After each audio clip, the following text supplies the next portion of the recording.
really my pleasure to invite Dr. Blaine Fisher. He's also coming to India to teach a program with all of us here during the summer at Mayo College, which is going to be a week-long camp for young students on AI. Let me quickly once again introduce Dr. Blaine Fisher. Dr. Blaine Fisher is a Tulane University professor. He Of course, I mean, a long list of things, but he's a geospatial scientist and an AI specialist with a PhD in geography and anthropology. His work spans AI, remote sensing, risk assessment, coastal restoration, which I would love to hear maybe for a few minutes before you begin, Dr. Fisher, and something I was just talking to him about called the Maya archaeology, which combines technology, research, and education to solve complex real world challenges. Once again, Dr. Fisher, I know it's really late in Louisiana right now, where you are, but thank you so much for joining us, and over to you to begin this webinar. And once again, to all the educators, thank you for joining in, and which I know this session is going to be really interesting and really informative for all of you. So over to you, Dr. Fisher. Thank y'all so much for having me. I got my coffee. It's 11 p.m. over here, so I'm gonna make it all the way through to 1 a.m. if I can take it. So thanks again. As you can see from my background, very ADD, and I don't think I know what I want to be when I grow up. I just do a little bit of all of it. I think I'm the only professor at Tulane that teaches in actually 5 different schools between archaeology, emergency and disaster management, coastal restoration, and IT classes. See, so I am going to go ahead and start to share my screen. And well, I guess before I do that, kind of talk about what we're going to be going over today. I'm, I'm sure it's no surprise to anyone here. We're in a fundamental shift in way education, and we're just one facet of what's being changed. The whole world's being changed by AI, and it's moving fast. And one of my soapboxes I try to get everybody on is to be awake during it. I went to sleep and the iPhone didn't exist. I woke up the next day and I felt like the iPhone was always there. We always had smartphones. Same thing with the internet. You just kind of, as Louisiana talks, it's called boiling a crawfish. You don't know you're cooked until later on because you slowly turn up the heat. So the way to not get boiled is to kind of just being in awe and curious and always kind of seeing this fundamental shift as we are on it. And for educators, it actually changes, puts a moral imperative on how we're going If you to not only adapt in this environment, how do we prepare our students for the environment? How do we use it to our superpower? And also how we can allow students to use it in a right, effective way. Because my fear, I tell them all the time, my fear is not that AI becomes like everybody else's fear. It's not that AI becomes too smart and takes over the world like Terminator. Um, I mean, I still say please and thank you just in case, but my worry is too few people understand it. They don't understand it. They can't use it effectively, efficiently, responsibly, or ethically. And I think that's one of the things we really want to put into our students' mind as when they're starting to use it. So, without too much ado, I'll just jump right in. And feel free to jump in. If anybody has any questions, put them in the chat. And if you find a good lull, if someone from the bigger education team, you could just flag me down and I'm fine with answering questions as we go. If not, I'll just suck the air of the Zoom room. I would love to highlight that of course our um, messaging, the chat box is open. Of course, feel free to put any questions there, and feel free to raise your hand, and we'll call upon you. We don't have to, of course, wait till the end. And Dr. Fisher, of course, I would love for you to take in, during the course of this webinar, also take in, maybe call upon a few people, and it'll be good to put educators in the same box as young students for yourself. Over Yeah, to you. Yeah.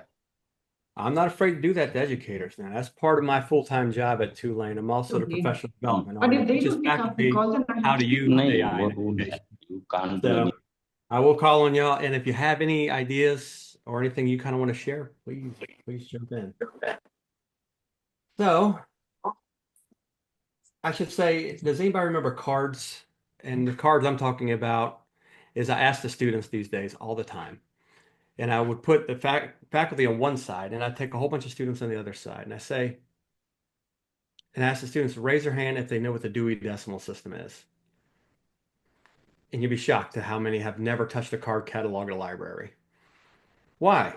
Well, the search engine kind of killed it a little bit, which is painful for me because even my office is in the library on the third floor. And I know those students are just kind of on there actually reading their book on their on their iPad or their laptop, and they're in the library around books, but they're not really there to get books.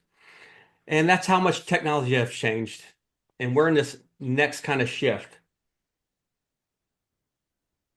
And then I also ask the students, I put the students on one side and I put the faculty on the other. And I tell the students, I challenge them, think of something you learned just recently, something that you found fascinating, something you learned recently. And then I want you to raise your hand when I say where you learn it from. And I'll be like, oh, that's the internet.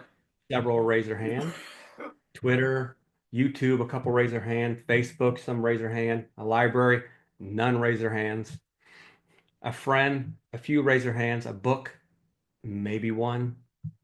A classroom, sadly, we hate to hear it, but not too many hands raised there. It feels like that's always been our competition, right? It's just the access to knowledge, but it's uncurated knowledge that's already kind of out there. So let's talk about when things go from push to pull and where we're at in education. If anybody's familiar with the term pull education and push education, it's pretty much if I went back in time to a time machine, like 100 years back, it would look like this. We haven't really changed that much. It would be a teacher in front of a chalkboard staring at a whole bunch of students in desks. And that's a push education model, which is there's one central source of truth in the beginning, in the front of the classroom, pushing knowledge onto the students, and that's where they have to get the knowledge from. And pull education is them pulling and getting their own education through resources. And in that matter, we've always been kind of subtly shifting, not ever getting rid of push education, of course, but we're subtly shifting a lot for a very long time to pull education. People start a business, they've never majored in that kind of industry or anything like that. They learned through YouTube, they read books. And pull education came where people started to read, become more literate. The Gutenberg printing press was made, the library was invented, the search engine came, and they were able to kind of pull resources that they needed.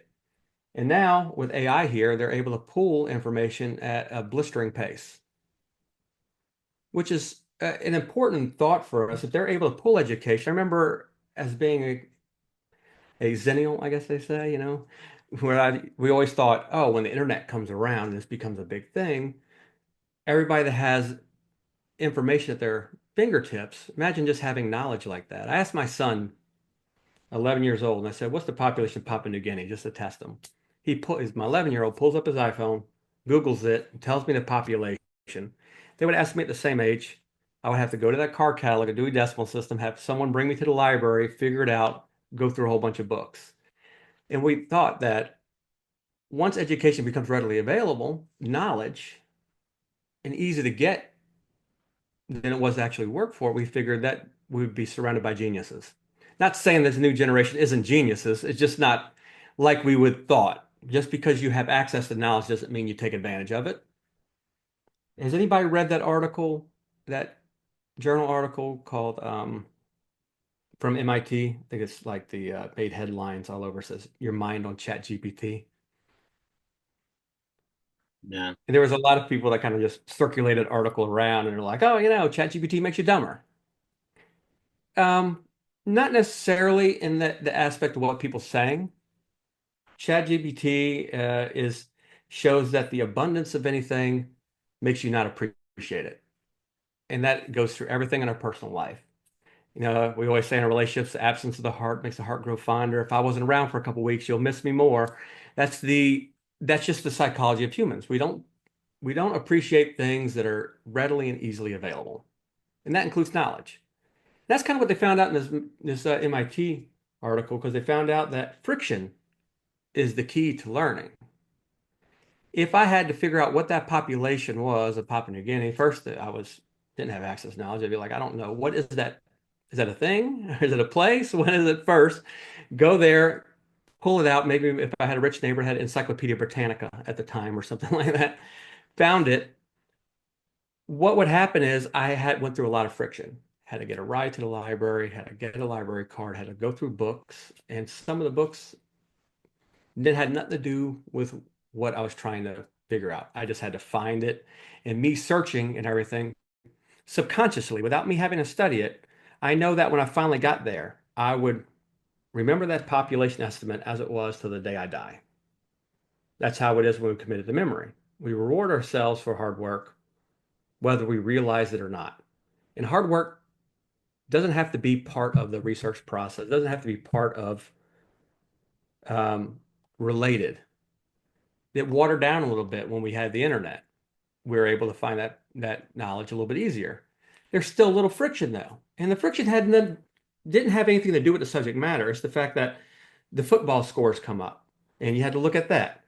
Some spam ads came up. You had to click out of that. You went to a website that was you found out was totally not related. You had to click on that. And once you got there, you went through some friction and you just committed the memory. Now we worry that you just able to put it in ChatGPT, prompt it, and it gets even easier to access the knowledge without have going through the friction. And the best way I could figure it out is when I was young, we used to rent video games and stuff like that, and I was a big nerd. And I said, when I become a tech genius, I'm going to make an arcade. I'm going to buy it. I'm going to put every game in the world in it. I did. And it's got like 30, 40,000 games on it. Um, and it sits right here. It's actually, I cleaned it right now, but it's usually a table. It just holds my paperwork. I don't appreciate it anymore because the friction of getting the game is what made it exciting. But when you just have all of them, you just never even look at it or try it. So that's the thing we got to figure out with full education, because we got to worry not just pulling, we got to teach them how to pull. It changes as teachers. It's not just giving the knowledge. They can get knowledge anywhere else. Or are they getting knowledge that's correct? And how do we teach them to appreciate the knowledge they get and take advantage of it? And as I mentioned, we've been on this trajectory for a while. Full education going from word of mouth to books, you know, Bible, Latin to translated, printing press, libraries, internet, social media, and this is where we're at right now. It's pushing full education to the maximum. So not only do we competing with them just getting knowledge from the internet, but social media, YouTube.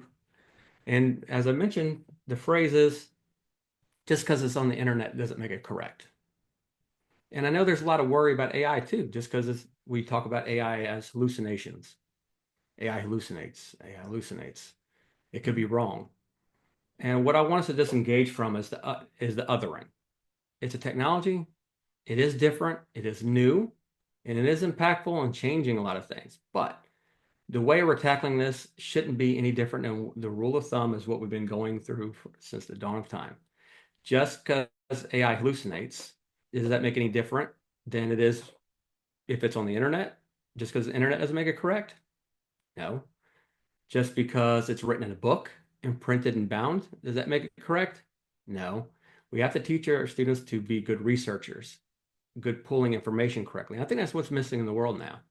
With so much false information floating around and people could share knowledge, whether it's correct or not, all over the internet, due diligence and actually parsing through that data and teaching them to be good researchers is inherently more important than just giving them the knowledge. If they can get the knowledge anywhere, how do we make sure they're getting the correct knowledge? And vetting the knowledge and inserting themselves in the process. And AI is here to stay. And that's the scary part for us, whether you're for it, against it, or not, because you can adjust your wind. You can't adjust the wind, I'm sorry, but you can adjust your sails. We're going into this new world, an AI augmented world. 2 years ago, Microsoft contracted a company called Constellation to reopen 3 Mile Island. 3 Mile Island is a island in the U.S. that is nuclear reactors. It's like our version of Chernobyl, except no one really got hurt or anything. But they nuclear reactors melt down. Been closed since then. Well, we reopened 12 nuclear reactors to fund Copilot, which is, AI's Microsoft's AI infrastructure. That's a lot of capital investment in this. And then we have, and then Google is, I think it's called Suncatcher. Google DeepMind is proposing to send hundreds of satellites into the sky that are data centers. So if it's worried about AI data centers here are bad for the environment, they want to put satellites and do the data energy expenditure and the data churning out there in space with foils that gets energy from the sun. That says a lot of things. That means Pandora's opened the box. AI is here to stay, and it's more than just here to stay. There's been a lot of push towards it. I'm sure out of all places right now, India knows just as much, and if not more, about this AI push than most. They had the AI summit here with a lot of the biggest AI leaders in industry meeting in India just a few weeks ago, and it was a very big deal. There's Anthropic's putting one of their headquarters here, and they know that in the world where we had the San Francisco gold rush where they found a mine and they do it.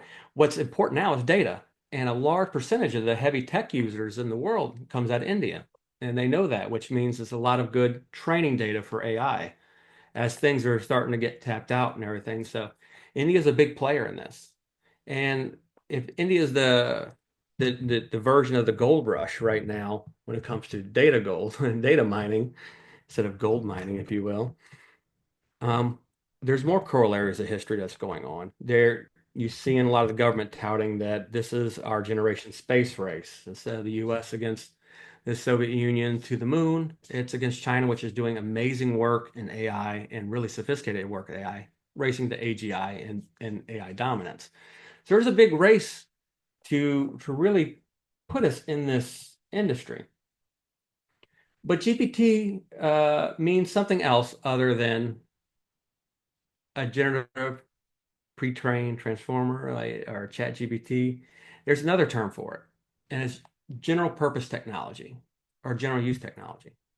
It's a tech term, and it's a term for a technology that touches every aspect of human life. And I think of it as technology that we're addicted to. Not only addicted to, we're dependent on. That if it gets turned off, people die. Does anybody think of like technologies that are general use, general purpose technologies? I have two right now. One is the internet, and one is electricity. Those are general purpose technology that touches every aspect of human life, and AI is part and on the same trajectory to be a general purpose technology. Not only that, it's a general purpose technology that's going to govern these other two technologies I mentioned. It's going to be put in electrical grid. It's going to be used to govern the internet. And when I say we're dependent on it, if you have a child and you go to bring him or her to the doctor and they said, look, it's going to be a simple surgery, in and out, 1 hour, very seldom, statistically low, we ever have any kind of complications. We have an electrician here today that's going to work on electricity. It might lose power, but we're not worried. You'd be like, you know what? I'm not going to chance it. We're going to reschedule. We need electricity. If you go to a store and it's got electricity, but they say, I'm sorry, the system's down. It can't even take cash. And that says something if AI is in that same category as those technology. It means knowing to use AI appropriately is just as important to learn how to get on the internet and turn on the light switch.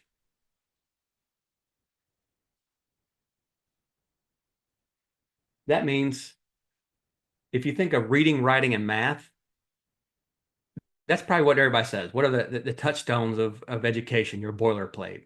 Everybody like reading, writing, and math. That's the prerequisites for college courses. Those are your standard courses in high school, and everything revolves around those subjects. To me, reading, writing, math, and AI literacy is just as important reading, writing, and math because it's going to dictate the world that the students are working in. And it's a scary technology that can cut both ways. And that's mainly why they need to know it. But and they have to know it. And we have to teach it whether we want to or not. Because safe isn't static. Business and finance impacted by AI. Health and nursing is impacted by AI. Law and policy is helped by AI. Every single industry is impacted by AI. Your thermostat's going to have AI in it. Soon, probably have shoes with AI in it. If we ever have glasses with it, it's going to be everywhere. And students are going to be expected to use it.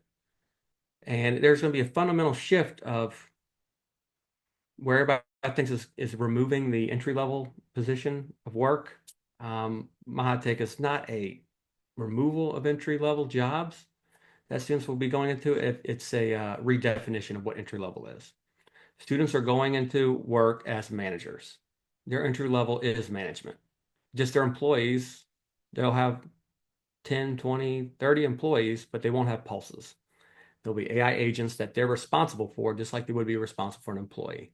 If it's AI agent's wrong or does the wrong automation, it's the student's fault or the worker's fault, not the AI's fault.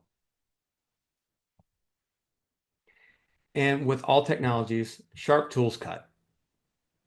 A powerful, sharp tool like AI can do many things. It's so hard to put any regulations on AI at a university or a school right now. Everybody gets upset at teacher level, like, what's the policy? What's the policy? It's the wild, wild west of technology. And the reason why it's hard to put a policy on, and I know because I was the one writing the policies for Tulane. And regulating the use of AI is starting to become more like regulating the internet. It's very hard. And then you kind of have to show them if they're going to work with sharp tools, you have to teach them how to respect it. Even if you apply for, it seems like every templated job description where it's just a template and everything else is under it, the copy paste part, even if it doesn't require nothing but a high school diploma, not anything further education. If it's an office-based position, they always say you must know the Microsoft Office package. It seems like that's copy and paste. Uh, must know Microsoft Word, PowerPoint, Excel. Well, now when you have Copilot inside the ribbon of Word, PowerPoint, Excel, if we only taught our students what is right justification, Comic Sans, or bold and all these other things, but we never taught it, but we said don't touch that button. They don't know the Microsoft Office package. And they're going to be expected to use it as part of an industry product that they're using part of their job. Same thing as people going into graphic design are going to be using Adobe products. Adobe products are riddled with AI now, generative fill and all these features, and they're going to be using that as part of their tool set. And some of these could make a big issue using Copilot and Excel if they don't know how to insert themselves and use it correctly. If you're in finance and you add an extra couple zeros, that's the difference between a million, billion, and a trillion. And that's a big mistake. And without teaching AI literacy, it's like giving a whole bunch of students when they graduate a driver's license and put them on the interstate at freeway miles, but they never took driver's ed. They never took a class. That means you don't, they always taught me in school, you don't worry about just about your driving, but you got to worry about everybody else on the road. If you don't use AI or want to or believe in it, if you're in the bicycle lane, you still want people to be literate and the proper use of it because you are still on the road with these other people. And I was mentioning the three big rules. There's only three big rules we kind of put in a lot of the universities now for AI. And it's very general. One is don't put private stuff on a public AI. Obvious. Two, if AI generated it and used AI generated, you wrote it. And students think that is carte blanche to do what they want. Even in the U.S. copyright, they ruled that if you use AI to generate stuff, as long as you manipulated it and whatnot and showed you did, you can copyright it as yours. Same thing as if any celebrity or politician, which we know probably didn't write that whole book themselves, that 100,000 word book, they have a ghostwriter. They dictated their story to it. Ghostwriter's a ghost. It's not written on the book. But the thing students won't consider is if it is wrong and if things are charged with libel or whatever or inaccurate information, The AI is not wrong, they are. The ghostwriter's not wrong if the ghostwriter wrote the wrong story. It's the person who approved it and made sure that it didn't make sure the ghostwriter stayed on task. And that's an important thing. It's a tool, and you can't blame the shovel for digging a hole where you allowed it to dig. And the third rule, which is always, again, Louisiana term we call crawfish out of things, where we just like, back, you know, the third rule is whatever your professor says, whatever your teacher says in the syllabus, the university backs, they're not taking a stance on it either way, in one way or another, because there's so many different ways AI can be used for certain classes. So I teach a technology ethics class, and the things I have my students always measure is promise versus reality. Two things for every technology that we should be doing. And when I mentioned that my main worry about the world today is a lack of people that are going to be not curious. Be aware, be tapped in, be curious of what's going on, and stay curious. There's too many people that say, "Oh, did you know something crazy like we're all made of molecules?" And you're like, "Wow, never. That's awesome. Never think about that again." Feels like we're programmed to be humans just to move on, and never really think deep. Think deep about this because you might not have a chance to later.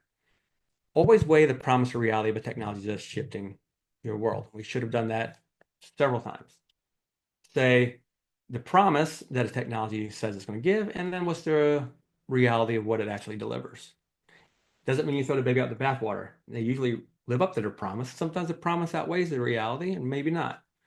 Um, the birth of this social media, which was the promise it's going to connect people, your family and your friends, and you're going to be more connected to socially to people than you ever will. You won't lose contact with people. And that's true. I know that if it wasn't around, there's certain people I already expected when I was leaving high school. I was like, I never talk to them or see them again. Or even family members. I'll never be able to see that person again. Social media brought connection to us. Well, what's reality? It also brought false information, doom scrolling, and all kinds of other things. What is the promise of AI and what is reality and where do we sit in between these two? Always, that's a question that should be asked every single day as it evolves. Regulating AI is tough, and it's a technology that is so ambiguous in the way of its use and application that it's hard to tell everything that it could go already. So, for example, when they first took ChatGPT 3.5 and they enabled for the first time Bing Chat, at the time, AI was only trained, not connected to the internet. It was only trained up to like 40% of the internet up until 2019. It didn't even know COVID existed at the time, which I thought was funny several years later. But when they wanted to fill that gap with the AI using the internet as a live search. So they got in partnership with Microsoft and they brought in Bing. What happened? They found out hackers can use AI to get through the captchas, the ones that say, "Are you human?" Evidently, that's not truly true because AI was able to get around it. So they had to take it off and they go, "Geez, I did not know they can use that." That they can do that. There's going to be a lot of things that's going to happen wrong where someone says, "I did not know that can happen." And you got to do evidence-based regulation after these things come up. Some things are low-hanging fruit you can do, but imagine flying cars just got created today and traffic starts tomorrow and you got hired to be the person to come up with the new traffic symbols. When a car goes left, right, up, down, diagonal, there's going to be a lot of wrecks before you actually get this down perfect. And we're in this weird wreckage space, and it's going to be that way for a while.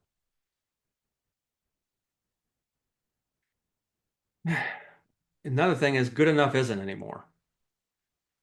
We always said it's good enough. And it's basic economics now. That's what everybody's worrying about. And if people wanted to go into the job market and feel like their their career and their job is safe, they got to know that they're competing with lazy AI. The example I gave with the students talking about where do you learn things, and they're like YouTube, this or that, and that was our competition. We're competing with other access of knowledge from our repository of knowledge, what we're giving in the traditional education system. Everybody's going to be feeling this now, because no matter what you are, what you do, what job you have, what your training is in, if you are classically trained and experienced in a certain field, and somebody that is not classically trained or experienced in a certain field can prompt and give a product similar to what you give, but here's the key, what you give lazily, without no aid or anything else. That's competition in the market. When competition hits the market, quality has to happen to bring yourself back up. That's where relevance comes. Because there's something this person can't get. This person has to trust everything AI gives, and it won't know no different. That person won't know any different if it's right or wrong. With a subject matter expert uses AI, does know what's right or wrong, and always give a better product there. And we have to train our students on how we do AI augmented decision making or decision intelligence. And that big edge is, where do you insert yourself? I think, if anything, humanity is at a premium. And you'd be surprised, I think, for me to say that humanity and the human soul has not been at a premium. And now AI is making it more of a premium than it was.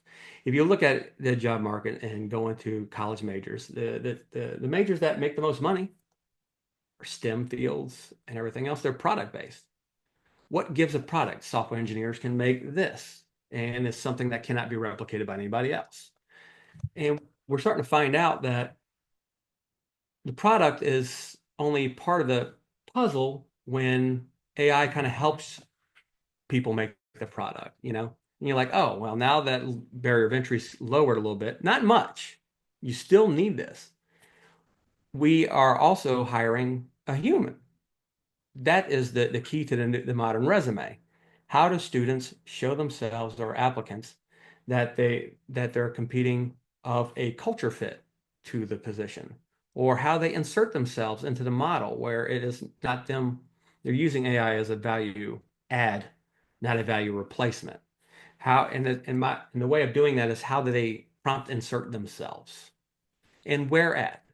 That human in the loop feature is important, and that's going to be the ones that knows how to master this to get that better quality. That's going to be the ones that's going to outshine everybody else. And that's what we really should be teaching in our assignments, is how do we lean into an AI assignment that we know they're going to be using it in their industry in some way, and how do we teach them how to insert themselves to make it theirs and not the AI's, and using AI as augmentation, not a replacement. And a good example that I like to have my students do is a practice I call optional versus forced display. And forced display is something that, let me see. Forced display is something that automatically gives you the answer. And I might be stepping on a toe on a future slide, so bear with me. Um, if it gives you the answer, we tend to trust it all the time. And it's one of the things that's the biggest fear of AI, that I think is not AI takes over. It's too many people that are prone to what our human nature is, and that's automation bias. Surprise, surprise, if anybody know, humans are all biased. We all are. As an anthropologist, I know that we're all unique and different and beautiful because of our biases, which is the collection of experiences thrust upon us throughout our lifetime. We're all different from the way we're raised, where we lived, uh, our upbringing, the types of jobs we do, the school we went to, the friends we had. That all introduces certain biases and stuff like that. And a lot of that's great. But also, some of the biases that come in is confirmation bias. We know that one. AI can help with that, because we talk about AI bias and AI. I said if AI is only biased, it's because it's made by humans, and we're riddled with biases. For researchers and academics, we always worry about confirmation bias. Usually it's a subconscious thing. If you write a hypothesis and research statement, you do your research and you get through your methodology and you start doing the results and writing out your discussion, you realize it did not prove your hypothesis. Somehow, subconsciously, we skew it a little bit to start sounding like our hypothesis was correct all along, or somewhat. We find some way to do it. It's a human nature thing. Automation bias is the big scare. We're prone to think that if we get an answer, and if the answer is usually trusted, we just accept it. And that's That's scary. I explained that's an extra 0 or 2. Someone comes through med school, they're going to be using AI that's trained on that patient. And if they overtrust it, that's scary because they say, well, AI is at a point that it knows everything better than us. So, and we think about it, we start to overtrust AI when we start trusting its trajectory. We always talk about dog years. I think it's like one human year is 7.5 dog years. Or as soon as you buy a computer, as soon as you bring it to the parking lot and put it in your car, it's already out of date. Time moves fast in different things. What's an AI year? We measure it in intelligence like you do a person. 2019, when it really started coming around, I've been playing around with it since 2018. 2018 was considered a kindergarten, an early learner, even before that. It went up to like grade school, middle school, and every year jumped up at least 3 grades. And I have it mapped out that way where every time it jumped up 3 or 4 grades, by 2024, it was at a graduate student level. 2025, it is at a doctoral candidate level. We're sitting at 2026 when it opens 4.6 and everything like that. As far as where it benchmarks, it's got a PhD in just about almost everything. That leads to a lot of over trusting in it just because it's statistically it would be more accurate than a human right off the bat sometimes doesn't mean you always not outsource to it. That's a key thing. There's still things that it misses that we have to give it. And and the key is how do we insert ourselves in there for the so back to the optional versus forced display. Forced display, we if it gives you the answer, we subconsciously trust it. We get lazy. I come from a compliance realm too. I used to be a compliance training director, and we teach training like fire safety or I'm talking about like common sense stuff. It's hot. There's a fire, get out. You know what I mean? There's obvious things like don't touch the stove, it's hot say training. Wear gloves for bloodborne pathogens training. It's things that is insulting when people take it and it's boring because they all know better. And they think of treating like children when we have, by regulations, we make them take this training. We're not training knowledge. We're not teaching you nothing new. We're teaching you habits. Habits you do without thinking. Behavior change is what training is. And that's where we have to figure out here is how do we install in our students behavior change, right? And how they do things without not subconsciously cutting corners, which we're all prone to do with automation bias. Someone's going to end up not putting on gloves when they should because they're in a hurry. And that's how they end up getting infections and stuff like that. So in this case, instead of doing forced display, I tell students to do optional display. And I say, start a new chat thread in ChatGPT or whatever poison of their choice is and say, from now on through the duration of this chat thread, every time I ask you something, they'll give me the answer right away. Tell me what you did, why you came up with that decision, and the process you did, break it down step by step, and then ask me if I want to see it. Now, that gives an opening, a window for the subject matter expert to actually use their subject matter expertise. Say you're a mathematician, a genius mathematician. That's not me, by the way. Math is not my thing, right? I knew enough to get my A's, but it was a struggle bus. When you get here and you're saying, I know where they went wrong and how to fix it before I accepted the answer. And then because I know what to read the thought process of it and I know what I wanted it to do, I can make a change instead of blindly choosing an answer. Optional versus forced display type of reasoning is what's going to bring that quality up in that competition market because the person that does not is not a mathematician that just uses AI to give the answer, even if AI told it what it did, they will still not understand the math to make the change. That's a beautiful thing, right? Humans are still important. Our subject matter expertise is very important still, right?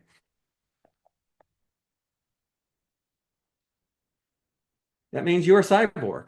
We have to figure out a way to balance out and teach balancing out ourselves.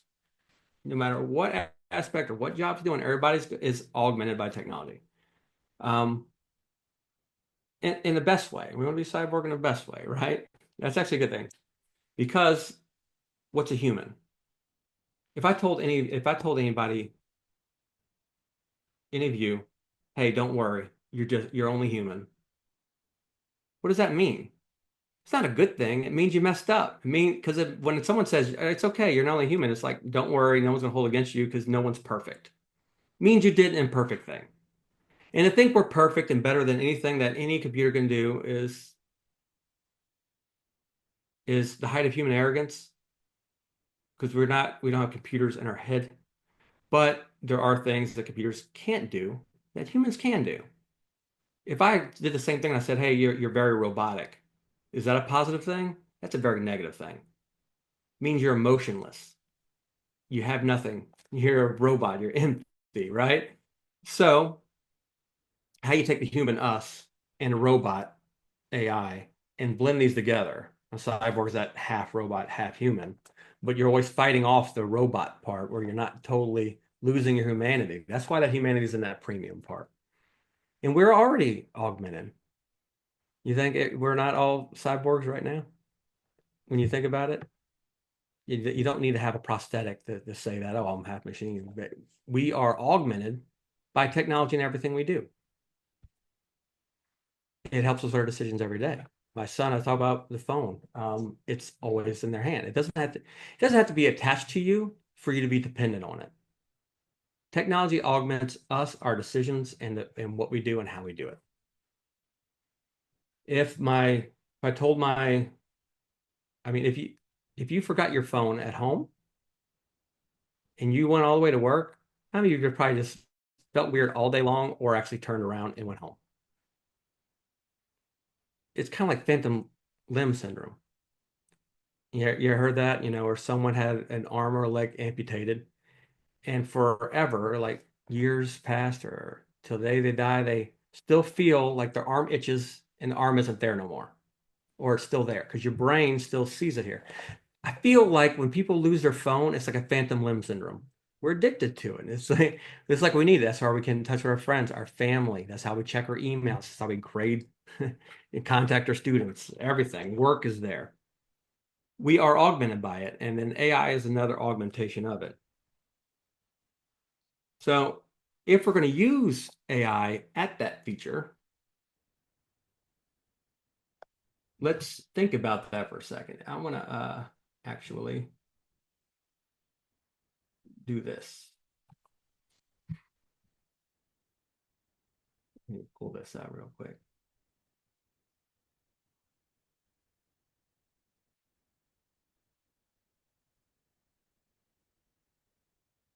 AI in action.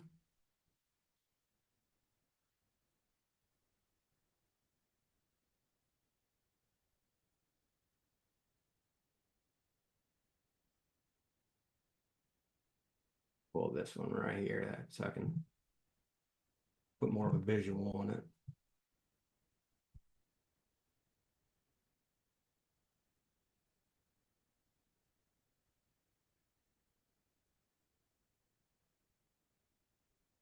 Talk about where we kind of lack a little bit. So, for example, 1 gigabyte is 178 million words for a large language model. Okay. 1 terabyte is equal to 1,024 gigabytes. It's a lot of words times that by 178 million. That means 1 petabyte is 1,024 gigabytes times that by 1,024 terabytes times that by 1,024 gigabytes times that by 178 million words, and a petabyte's like a million gigabytes. That's a lot of words, right? So the human brain, put in the chat, I'd like to get people's thought on it. How many petabytes of data is in the average human brain? How many words can we put in our mind?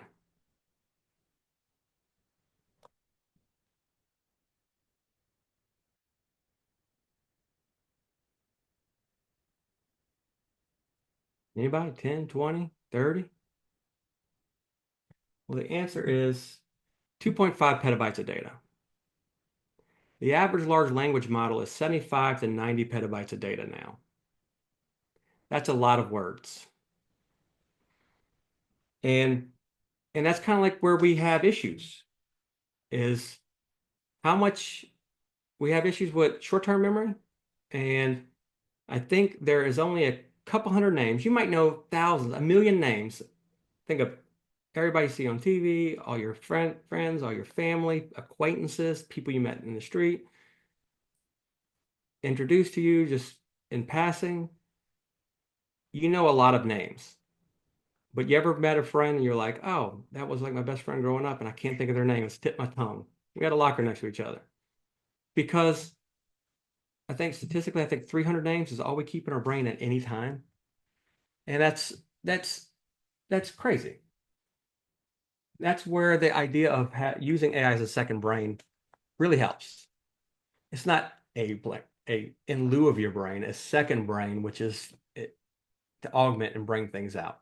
Think about it, it's I know we have a couple people that works in artificial intelligence of what is knows what RAG is, which is retrieval augmented generation, which is can I drag information from somewhere to augment myself? And I think this is a practice I send my students through is how can they use these databases so they have this well of knowledge that they leave and they're constantly using it. And I think, all right, talked about automation bias. And here's a interesting one where decision intelligence or AI augmented decision making means decide with evidence. And that's the things I try to put my students through. Say you're a physician and you're diagnosing a patient. Um, is it ethical to use AI? Feel free to chime in a chat or anything like that. Is it ethical to use AI to use as a healthcare provider AI to help you? Or how about this, even crazier? Is it unethical not to use AI? There's a lot of times it's unethical not to use technology. I drove to work today and I had rear view mirrors. And if I didn't use rear view mirrors, because I'm like, I'm too good for that. Your rear view mirrors are technology that bends light so I can see around me. I'm a road hazard if I don't. But also there's little words on the mirror that says objects may be closer than they may appear. And there's a blind spot that the mirrors can't see that I can do that. I still have to be in the loop as a human. And what AI can do to help is amazing. Like say for that same position, if a physician came to you and said, I'm gonna take your blood pressure, they squeeze your upper arm real tight till the pulse stops and they put their ear against your elbow and let go and they say 120 over 80. That's not how you take a blood pressure. You use a stethoscope. You augment technology with a stethoscope, blood pressure cuff to get that. Um, so in this case, what if every patient, when you sign a HIPAA waiver form in the near future, it is to share not just your patient records, but a large language model that's private and that you can share with other healthcare providers. That AI model trained on you has every blood pressure you've taken since it existed, all of your family medical history layered on top of it, all prescriptions you currently take, history of anything you have, any kind of illnesses you've had, weight shift, gain, height, everything in there. And that data tells stories. It's unethical for the physician not to lean on that resource of information. What if automation bias came in and let it diagnose the patient? That's the problem. How they optional display to insert themselves. Um, I was a flight paramedic for 8 years. And one of the things they, in the textbook, talking about where you're robotic, that means something. Because for that case, it is this story I think that really kind of exemplifies this fact. There's a medical term in that my textbook that was impending doom. Like that's a literal medical term. It's not fancy like a systole or tachycardia or anything like that. Impending doom. The definition of it is the signs that a patient shows when they know they're about to die. It's very morbid, but it's a very definitional case. And that's it's a fascinating thing because AI knows words. It has emotional intelligence, but not really because it doesn't have emotions. It is not emotional, so therefore it can have emotional intelligence. It doesn't have gut feelings that a human has. So that's where the humanity again becomes that premium. How do we elevate that in the education system? For a physician, or even as a paramedic, I did not know what impending doom was. I knew the definition of it, but after so many years working a night shift, and you get jaded, you don't think anybody's really having symptoms that they're doing. You say zero being no pain, 10 being the worst pain you felt in your life. If someone has a headache, they always tell you they have 11 out of 10 pain. Everything's the worst thing in the world. Everybody over exaggerates. Some of them are drunk. Some of them are hypochondriacs. Some of them are just trying to get a rise out of their family. And you start to kind of you incentivize not to believe, and that's something you don't want to be in a medical field. You just always pretend they're telling the truth even if you don't believe it. I saw impending doom once.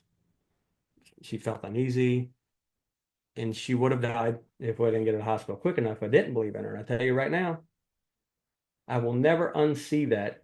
I'm far removed from the medical field, but that's a feeling that I can't explain it to you. I can't put it in a definition. It's a feeling. It's a gut feeling as a human that you connect and see it, and it brings an emotional reaction out of you, and you see it. This weird feeling it puts in you that you just know it. AI can never replicate that. That's where AI falls, and that's why humans always have to be in that loop. Um, the if anybody knows the Chinese symbol thought experiment, which is imagine you got hired for a job, you do not know how to speak Chinese and you don't know how to read Chinese symbols, but they gave you a whole bunch of cards. Each one has a symbol, 20 cards or whatever, and they gave you a binder and said your job is when someone comes up to the desk and asks you a question, you look up that question in this binder, and it'll tell you what symbols to put together to answer that question, what order to put the cards together. And you give it to that person. The person reads it and goes, okay. That means you're the AI. You do not know what you're saying. You can't read the symbols. You don't understand what the symbols mean. You just know the right order the symbols are supposed to be put together to make sense because you have a guide that tells you the training data that is this blueprint. The person who gets it, which is the human, can read it and understand it. That means it doesn't understand what it's saying. It knows the relationship between words, but the weight and meaning of the word isn't.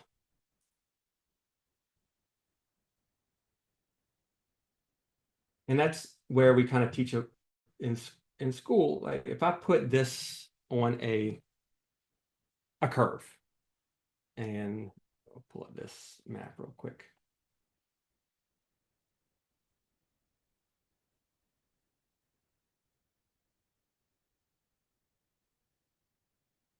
All right, so in this mural, I have this XY axis right here. You see, I got success accuracy here, and your confidence from 0 to 100% on the bottom.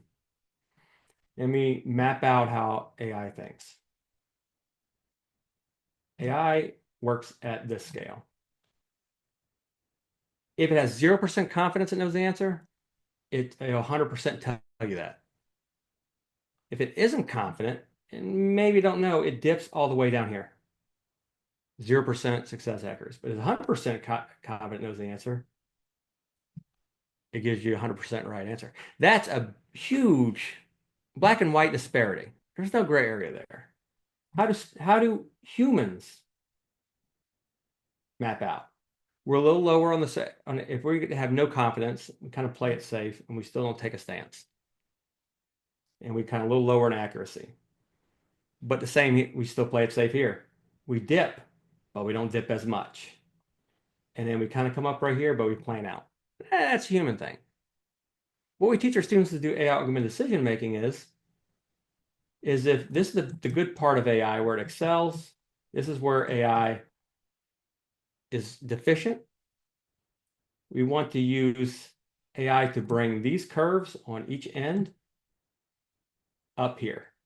Sorry, but raise AI confidence level here. That means there is still a chance for you to be wrong, but you're way more accurate than you've ever been doing it in the vacuum because you're using the best of AI to cover the worst of you and vice versa. And I'll show you some different assignments that I made to really make that there. So that's table stakes right now. And we kind of went over this. And then that also says that, what is bias? Bias is also prompt engineering. It's what we put in AI to get the answer we want. So students need to know that. I think it's a forgotten art. We always talk about worry about how AI replaces English, but I think we've been very deficient in certain type of English that is just didn't become painfully obvious until prompt engineering was a thing, which is the art of being very explicit. Because so if the students is saying, finish this sentence, the sky is, and AI says blue, but they were looking for the limit or something else. It didn't give them a wrong answer. It didn't give them their right answer. They weren't specific enough with their answer because there are no right answers to wrong questions. I remember we used to have an assignment in grade school. It says, not to teach someone how to tie a shoe, but doing it by writing it out in paper.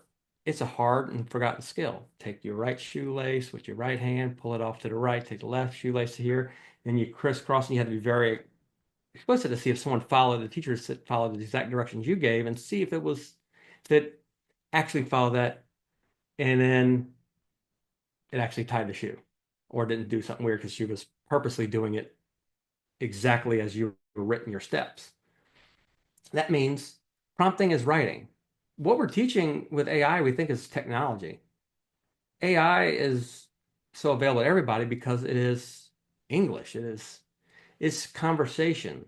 It is just being very explicit conversation. Remember, it has 70 to 95 petabytes of data.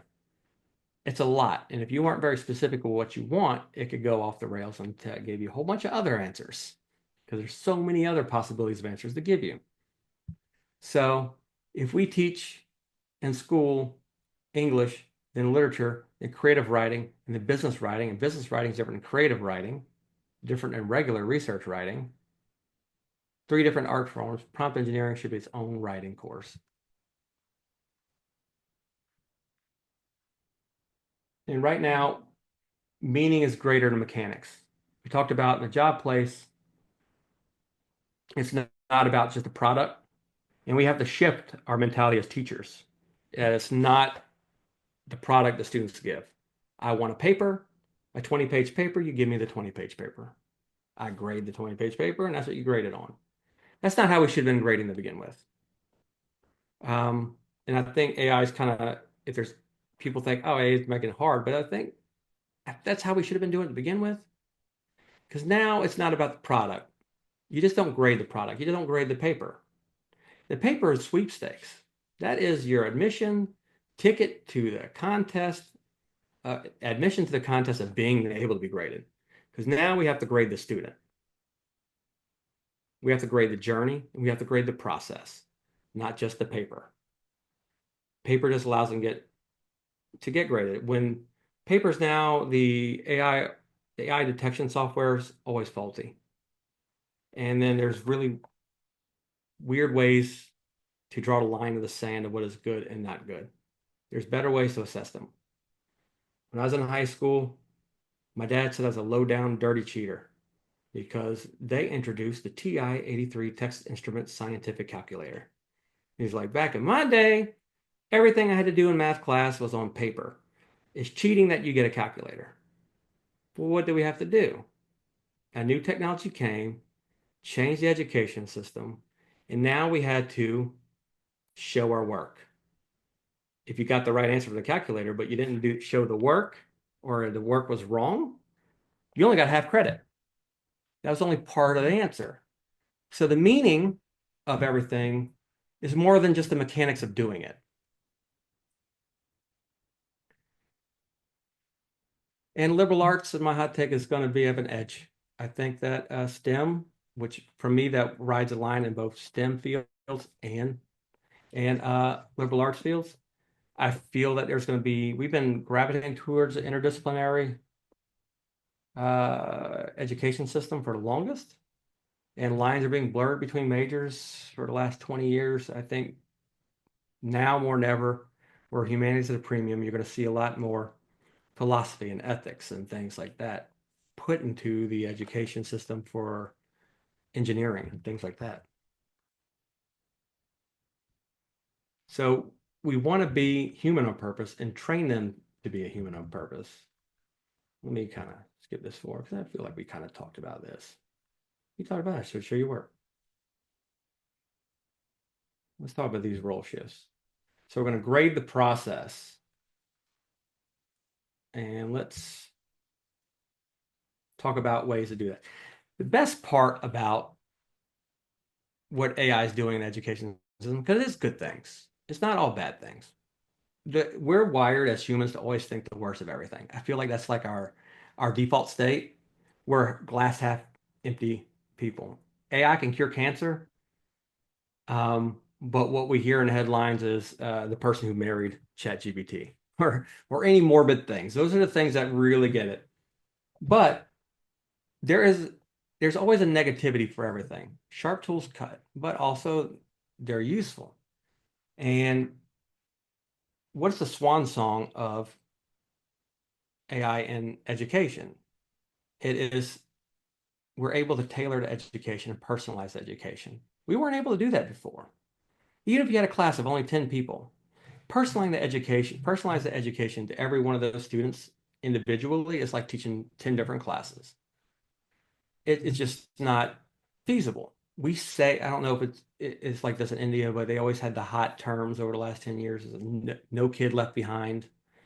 Um, it sounded great on paper, and the honest intention is there, and it's a beautiful thought and an effort that was put in there. But is it truly able to tailor to education individually each student where no students left behind? My son is like me; we learn completely different than other people. We're very ADD, and it's difficult because you can't formulate it to be to that individually. So now we can personalize education and tailor it to them. Nowadays, every student deserves a tutor. Every student can get a TA. Make sure. So, for example, I'm going to show you a couple tools that I like to do. Is one thing I like to do is I use Notebook LM and chime in if anybody's using Notebook LM. I think as far as when I give a webinar to the students and to faculty, I think this is a power AI that is useful for both. And it's free. There's a paid version, but you won't need it. Just say, close your eyes and say, free. We all like free stuff. And all you need is a Gmail account. And what Notebook LM does, to me, it's a more ethical AI to use. It's not going to give you a verbose answer that becomes your paper because that's what we're trying to think. It's not all the great things of AI. We're like, as teachers, the world, we're like, when it came around, and we still think that, oh, that's what the thing that students use to cheat on their paper with. But how do we make it where we customizing the learning experience for the student itself? And what I like about Notebook LM is I can do several things. So right here on my research for Maya warfare and fortifications, you just create a new notebook and you have three panes, the left, middle, and right. On the left side is where you start. These are your sources. It's very much garbage in, garbage out, right? You put all your sources that you want uh, the AI to have in its knowledge. And then, so you just click plus add right here, and you can upload files, YouTube videos, websites, long as the website's not behind a firewall portal like to log in and it's public website and the YouTube has like transcription, some YouTube do and don't. Or copy text. And I guess because Microsoft, Google don't get along, you can't put a Microsoft document. You'd have to paste it or save it as a PDF and just drop them in here. If you don't have any, you could research and it'll kind of look for some sources here. On the paid plan, you can do 300 sources. On the free plan, it's 50 sources. That's overkill. You don't need to do the paid plan. 50 sources is a lot. And 50 sources, and I think it's about 120,000 tokens, where it's about 100,000 words. So you actually combine a couple together and get more mileage per source, combine several sources together. Now, the beauty of it is when you have these are peer-reviewed journal articles for a research project and some classes I was teaching. Each of these that are checked is what the knowledge comes from. This is that RAG using a second brain again. Retrieval augmented generation. I've read each of these articles a million times. Can I quote it verbatim, every single word? I know what each one's about, but can I quote every word? No. Not my 2.5 petabytes of data in my brain, right? So you talk to it just like regular chat GPT.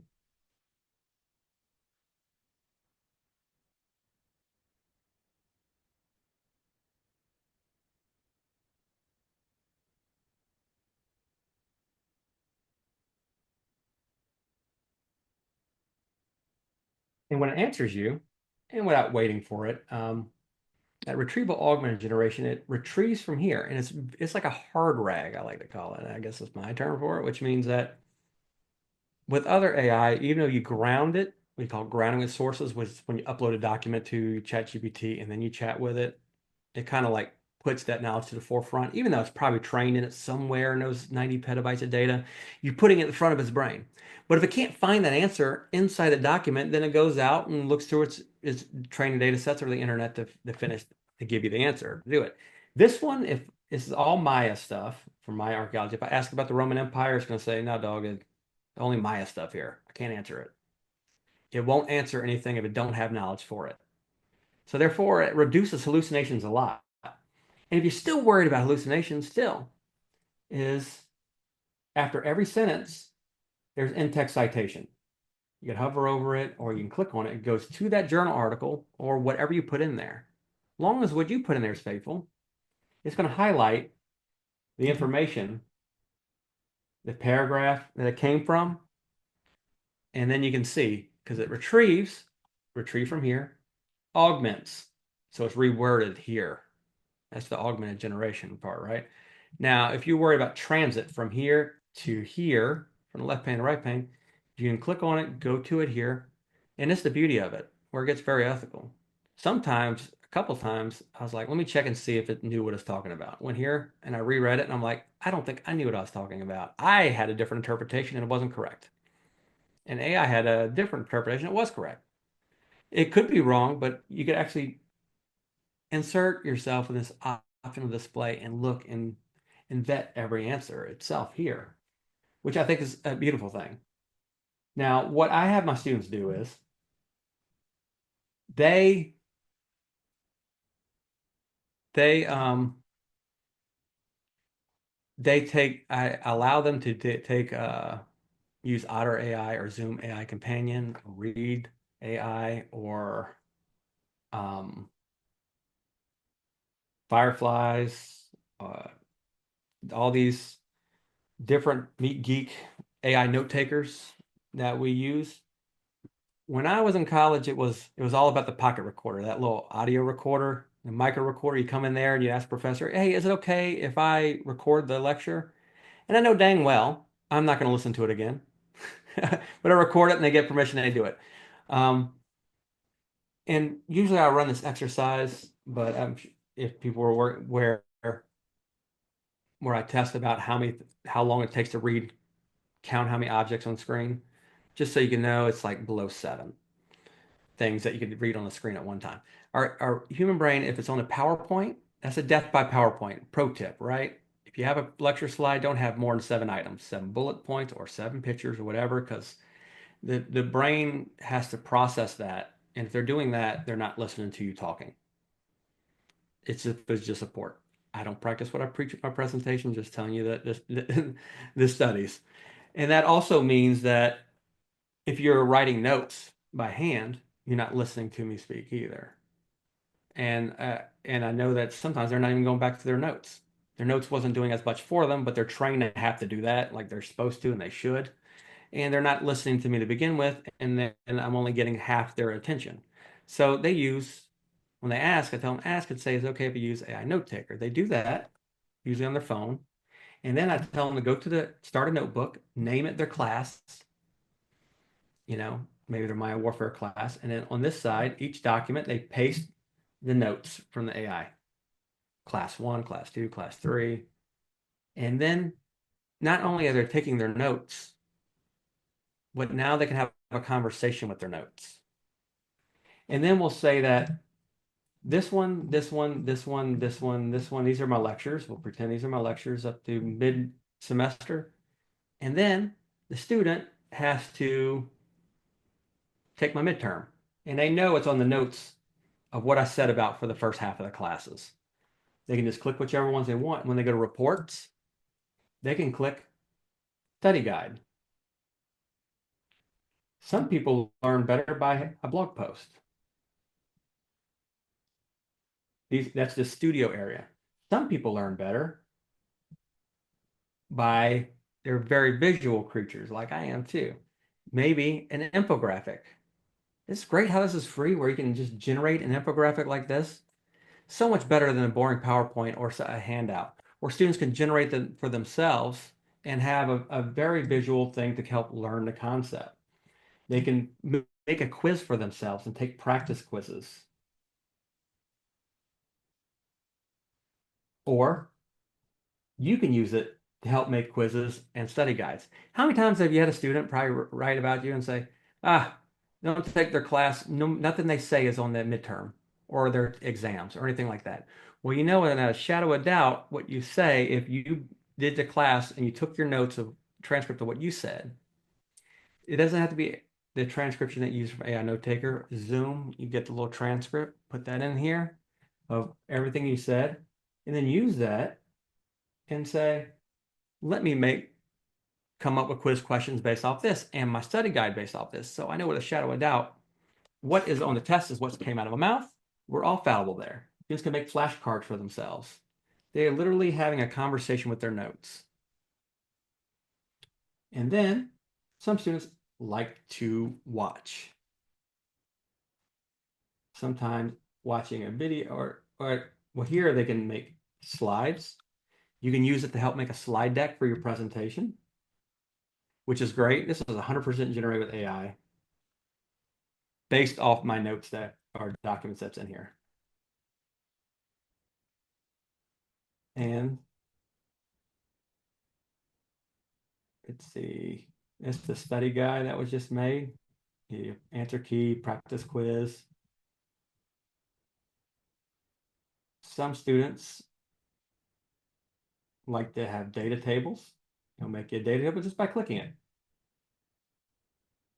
This is great for research, by the way. If you're putting research together to write something and you want to have like a knowledge bank as a second brain of things and make artifacts, what I do for my class is I put everything in my class and I make a visual mind map of the course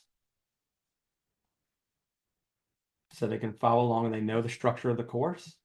Every module, every week, I provide them with an infographic, a practice quiz, a study guide for that week, flashcards, and if I can find one, and a video. Okay, so when you think of the ancient Maya, what's the first thing that pops into your head? For most of us, we're talking walls faced with beautifully cut stone and plaster, built way in advance. And that Neat, right? And then if we take this a step further, where I'm adding a lot of cool things where my class every week I have the material, I have a slide deck for them to go through, I have a video for them to watch, I have a practice quiz, mind map, study guide, and then beyond that, this is the most self-aggrandizing thing I'll do all night, by the way, so forgive me.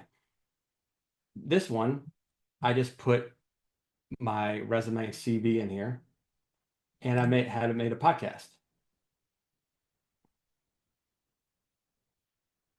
If it will start. Professionals who really specialize. dig deep into one thing. Mm-hmm. But today, we're looking at someone who seems to genuinely thrive at these intersections, these crossroads of fields that, on the surface, seem totally separate. So we'll explore how they haven't just like mastered different domains. No, it's more than that. They actively use insights from one to actually enrich. So it's just a podcast about my CV. Now, what I love to do is if I go to, say, my AI Modern Society information course, and then I generate a podcast. And then I just filter it just to my course description and my syllabus. And then I put it on the Canvas Learning Management, the homepage. And see this where it says a little interactive hi? It's a great way to learn. Some people learn by discussing and talking with someone.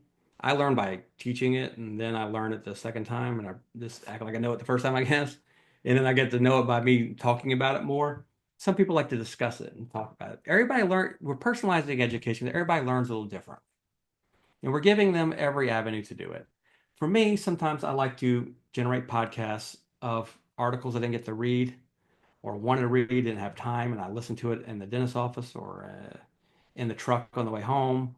Um, and I just make my own podcasts or videos or something that's to watch, put in the background. And it's a way for me to learn.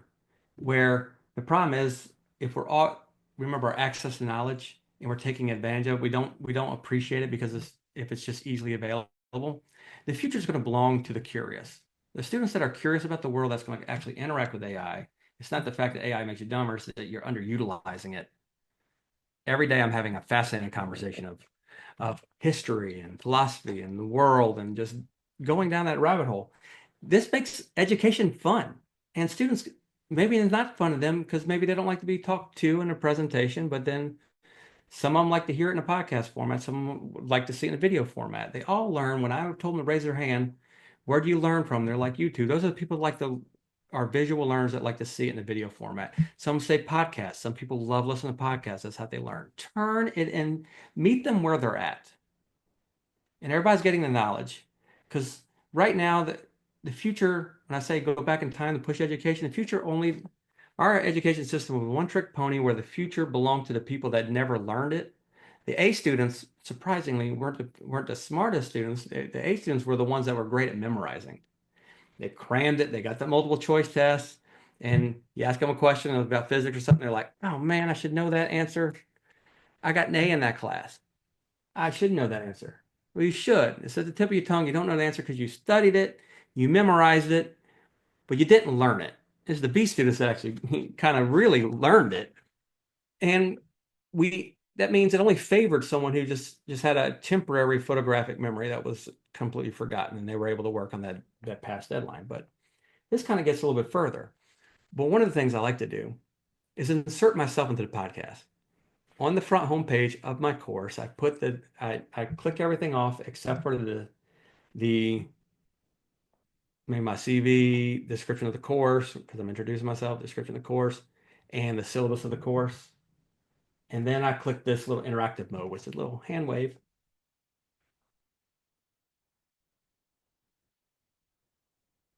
If you've been working for what, more than a week, you've probably noticed it. AI isn't coming anymore. It is absolutely here. Oh, for sure. It's integrated into your workflow, your email, your note-taking app. This I is where mean, I it's join in. everywhere. The So click speed the at little which it's wave. become this, oh, our listeners got something to share. Let's hear it. Hey, I'm not just a listener. I'm the guy actually teaching this course, AI in Modern Society, the course that you're talking about. I'm glad you found it. Well, hello there. Oh, that is absolutely fantastic. Welcome, Professor. Thank you for joining us. I'm glad we found your course. We were just about to talk about it. So you're Blaine Fisher teaching CPST 49.2. That's right. That's incredible. We're truly impressed by the structure. The curriculum is phenomenal. It's all about strategic use, not just play. We especially appreciate the focus on the human. You can see it's a great introduction to the course to my students where they can actually hear me come in like a call-in guest talking about my class or me talking. So now I'm just not outsourcing it to AI. I'm doing it also. And this is the kind of thing you got to think about too.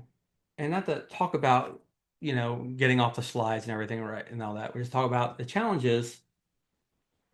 I get asked all the time, or people talk to me all the time, and the biggest critique of AI, which is a very legitimate one, by the way, which is, does AI make us less human? We're using technology more, does it make us less human? Depends. Are you using technology the way it's supposed to be? Are you using your rearview mirrors just so you can be a better driver? So you can focus on the road that's ahead of you, the human element? What if I said that it's possible if you use it right and you teach your students right, you can use AI to be more human than you've ever been. Don't fuss over the slide deck forever. The presentation you just had, you know what helped me? This website called Gamma. Gamma is a subscription I pay for, which will use AI to help build the presentation. Now, I heavily augmented it completely to make it mine. But what I'm able to do is get me 80% of the way there once I give it my outline and go through all those things and what I want to do. And then I modified it. So it's still a lot of time involved. But what was I able to focus on? The human aspect. Being goofy, embarrassingly talking to myself in front of the mirror, pretending like that me in the mirror is you, practicing the human element of connecting to you and giving this presentation. And that's the same thing here. And also, students worry. What's the hypocritical part? Are we, when we use AI to help with assessment, using AI to help with giving responses and grading and things like that? You have to take an internal inventory. As teachers, I encourage everybody, it's a fun exercise. Get a piece of paper and write give it honest evaluation of what you give to your class to this date. You have discussion boards, you grade, and you give a critique or answer back. What's your critical analysis? How much you give? A paragraph, 2 paragraphs, 1 sentence. Great job. A. What is it you give? Remember, we're extending what we're capabilities to our students more than what the students had before, and not replacing anything that we gave previously. Everything you wrote in there, you make the promise that you're still doing that, but everything you're given with AI is on top of that. I'm giving more to my students. I'm giving more capability to my students. I'm personalized education more for my students that I wasn't able to do without it. I'm extending things I wasn't able to do.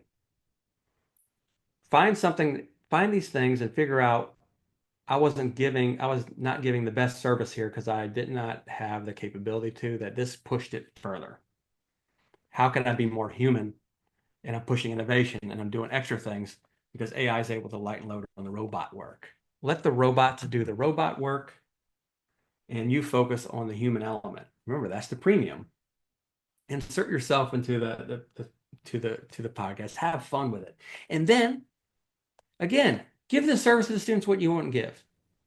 I guess I'm a glutton for punishment where I put my personal cell phone number in the syllabus to my students. Of course, they call me day, night, and whatever weekends, and then I'm like, maybe I shouldn't do that. But I've still been doing it for 15 years. But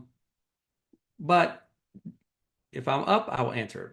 But I ain't there. I won't be able to answer all questions to all my students at all times, all my 6 classes every semester. I'm not going to be able to do the 3 a.m. calls as much as I want. I got a lot of other responsibilities. How can we extend ourselves, extend our capabilities? You took a battery of what we're giving now, but I would love to be able to be available to my students for any questions they have 24/7. And it can't always just be push education. We're giving a good balance between the push and the pull education too. So what I tell you to do here is click this little configure notebook. I would select everything you want. Say we'll pretend like these are all my chapters of their assignments. I got a syllabus with all the due dates of of everything, description of the course, the material that I want them to learn from every module, pieces of the textbook and stuff that I want them to know. Everything I think is important that builds this course. This course, I didn't just use this to help me build the course and my presentation material and everything else. I'm going to click it's right here. I'm going to change it from default to learning guide. This changes it to a Socratic method. I wouldn't say it's full optional display, The Socratic method is I'm just not going to give you the answer. It's a teaching opportunity. I'm going to help you learn the answer, and I'm going to teach you to come up with the answer on your own or lead you to the answer. It's a great way to learn, right? I'm going to switch it to Learning Guide. You choose your default length of what you want, but I'm going to click Save. And then I'm going to click Share. And then I could say a welcome note and say, hey, welcome to the AI Mindful Society chatbot or digital TA, wherever you want. And then say, anyone with a link, that's cool. Viewers have access to the full notebook. If they do that, that means they have all the sources. Maybe I just want them to have chat. It's just a chat bot. They're able to do it and they have it. So I take this, I paste this link, and I put on my course, say, hey, it's trained on everything in the course. It's it has all the material in the course, and it's used as a tutor and a digital guide, a TA, if you will, and take advantage of that.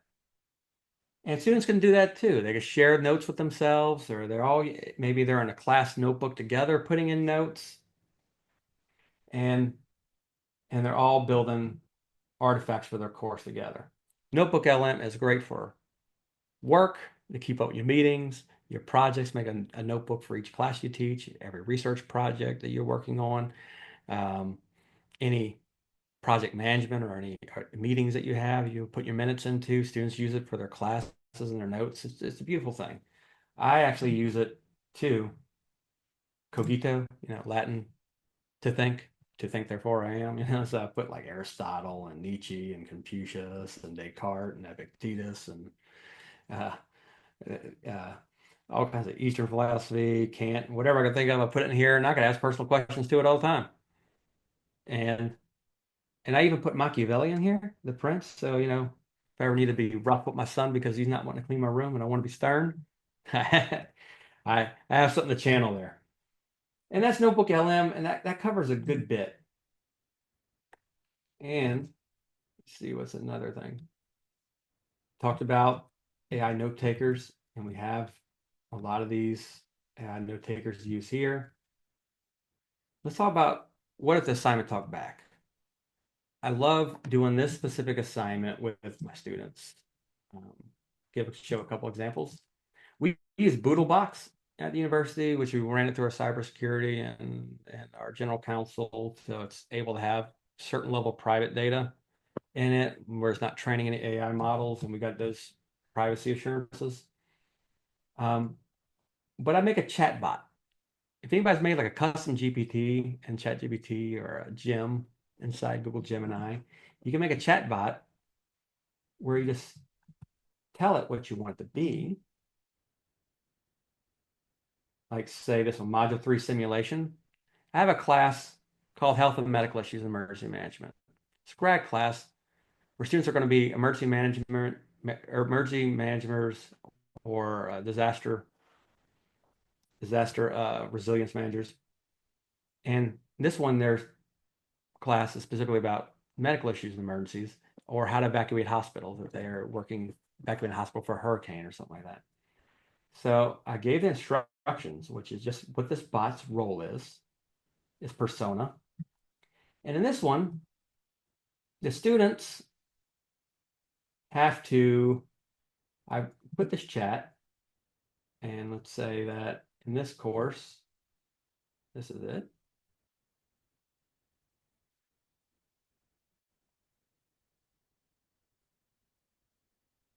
Goals and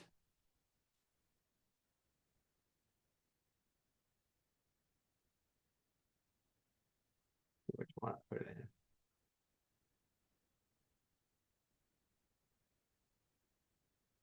And not my problem, CEO. We have something called Memorandum of Understanding, or MOU. So hurricane hits, I come to my hospital, we have an agreement that you'll take my patients. And there's certain laws that they have to do to do the patients. Now this used to be like a multiple choice exam. Again, favoring that I should have got this. It's just I've memorized the answers, and or how to play the multiple choice questions, which we all know statistically It's either all the above, if that's an option, 8 out of 10 times it's all the above. Or if there's one answer that's 3 words longer than all the others, 8 out of 10 times it's the right answer. People know how to play the system the way it is, but that doesn't really stretch their critical analysis, right? So they click that here, and it brings them to a bot. And this bot is a CEO of the hospital that they have agreement with to evacuate their patients to. They call that CEO, and the CEO decides to back out of the deal and says, "No, I'm not doing it. We got too much going on. We can't handle it." So they have to argue with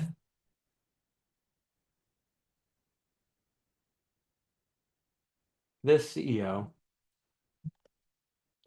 and they can't just say,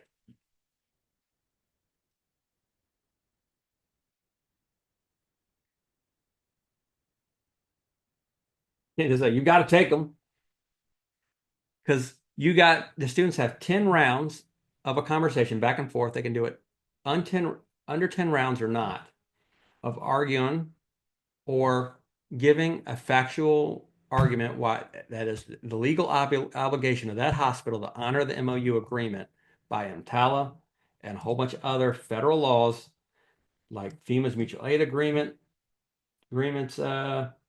or standards of care and liability because of hospital liability or negligence the hospital had by not taking them, quoting the anti-dumping law EMTALA. And as they go back, you see how they argue, "I've been briefed on the situation. While I certainly appreciate the gravity of the situation, I'm afraid Sterling Heights is simply not in position to assist at this time. We're currently at capacity." And the student has to argue with the CEO, Marcus Sterling, back and forth until he gives in and says, "Look, I don't want to get in trouble with my lawyers. Fine." And I have a couple students that I talked to them, and they allowed me to share their experiences, and they absolutely loved it. If they have it here, which it might just be a view. And this is another one where they're in the role of being paramedics, and they have to give triage tags, and they're presented with different patients with different symptoms, and they have to tag the patient in triage order for transport. And at the end, it's going to give a grade. Did Marcus Sterling, the CEO, give in? Did they tag the patients right? And what they do is they take right here, they copy a link to this chat. So I have a link to the conversation, and they go here and they submit the link to the conversation so I can see it on my side. So therefore, I'm testing them and so much engaging them in a more interactive way. And I have another example of a class that is a fun concept class called The Meaning of Life in 12 Conversations. It's 12 modules for 12 weeks. Every week or module is a different philosopher. Aristotle, Epictetus, Augustine, Descartes, Kant, Kierkegaard, Nietzsche, Camus, Sartre. All these different ones, and they all have a different concept on what the meaning of life is. I have, in each one, I have, like, of course, the podcast of me talking to that person about it that I generated, a slide deck, a practice quiz. I have material for them to read, have all these things around it. And then here's my digital TA for the course. And then they're going to have a conversation. And then I went and made a chat bot. Each one, this is an AI generated image I had made, by the way. And then they're like, what is the best way of learning what Plato's thought on the meaning of life is? Maybe have a conversation with them and then submit their conversation. And then I have a matrix guide where they have to pick a philosophy from one of the others, and they have to argue the one that they think is the meaning of life against that person. You had to kind of convince Plato to not give in, but say agree to disagree or something like that. So I'm engaging them intellectually of saying, what's the best way? They can read a whole bunch of dry work from Plato, but instead I took all the greatest work of Plato and I made a chatbot and I put that just like in Notebook LM. When you make a custom chatbot, you can have knowledge bank of its resources, but also relies on its training. But also I took all the cave and all these things that are is written work, put it there so it goes through there, knows everything about Plato. It's such a popular figure, like all these characters are. So it knows enough of saying, I want you to take on the personality of being him, whatever historians say he was like.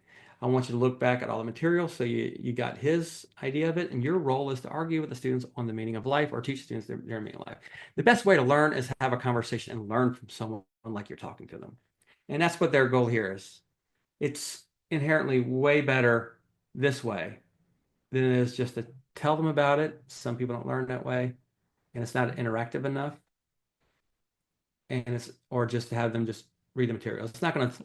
And the way I do it with the students is they still have to read the material and the original work.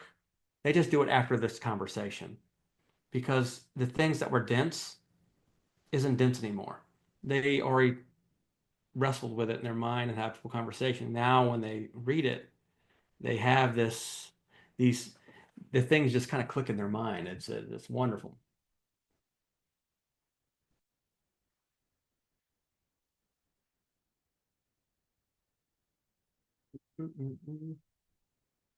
It's not a chatbot one. Making sure I kind of go over a lot of the ones I wanted to show you today. Now, another one I love to do. I give a presentation all the time to the faculty called Death by PowerPoint. And I love PowerPoint, but also like I get crazy issues with PowerPoint too. Now here you can use AI and Gamma that app to create off of an outline you wrote or a prompt. You just paste it in here and it will work it. But what I love even more is what's better than dry words. We talk about replacing ourselves with technology. And I said, don't other AI. It's another tool in their technology, but it's still the same story of all time of what we have to do. We have to, just like we say, don't worry about AI and hallucinations, double check everything, work everything else. Same thing as just saying when the internet came around, don't quote Wikipedia. You can't reference that. It's the same thing when it comes to us outsourcing ourselves to PowerPoint. How many times have you sit in a class, they got their back to you, and you're sitting there, but they're just reading off the slide. The slide's just nothing but words. Bullets, bullets, bullets, bullets. And then they go to the next slide and go, slide one continued. Just reading it to you like a book. And it's like they just kind of outsource themselves. They're the robot. It's no different than outsourcing themselves to AI in a way. They replace themselves in their presentation of humanity with that. So, what are some cool ways we can use AI to kind of help stem that a little bit, to kind of really make it more engaging? Is anybody what's is there any kind of like subject matter that someone likes to cover? Like say what's a topic? Like a presentation topic of a class you teach. Just put it in the chat and I'll make a presentation out of it in front of everybody. But not here. We're gonna vibe code one.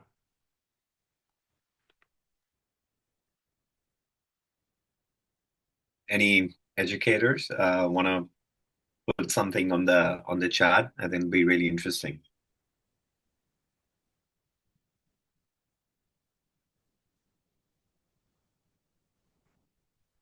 Let's see, what about um, circular business models? Awesome, let's do that. And also, before I jump into that, great comment there. It says, I have some questions. Is it possible uh, that AI might make some subjects completely irrelevant to teach? Which ones and why? I don't think so. And I think there's what I like about that is I think there's a lot of fear of that, and I don't want to make a stance on it either way because you never know.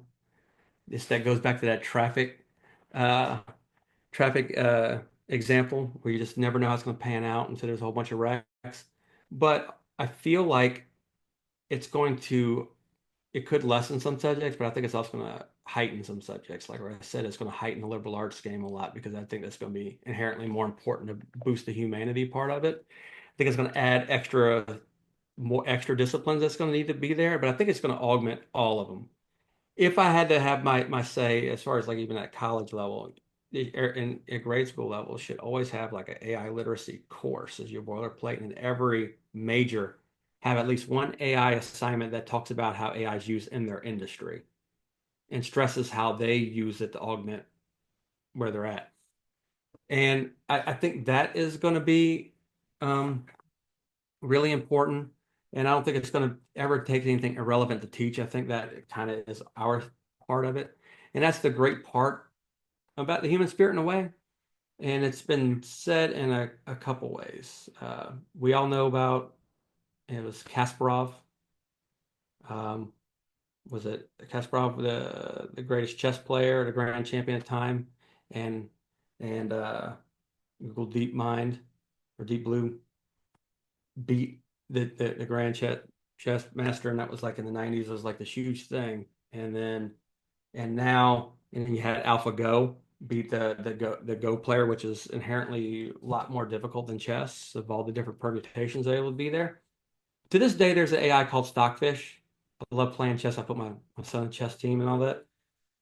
Magnus Carlsen and all the great grandmasters of right now say they wouldn't last. There's no way in heck they could ever beat AI. Just can't happen. Did that AI get rid of anything? No, chess is still, people still like to see humans compete and humans do things, and humans still like to learn. A lot of people worry about the biggest worry of AI is in language learning. I teach a lot at the language learning department. Or is AI going to replace language learning? What's the point in viewing it? When I like say, usually when I come to India, and if I worry about not knowing a language in certain places, I want to bring my meta glasses that has a display, and then when someone talks, it translates in my ear or in the display, and I can read it. But there's still a beauty of that does not replace people that want to learn a language other than their native tongue.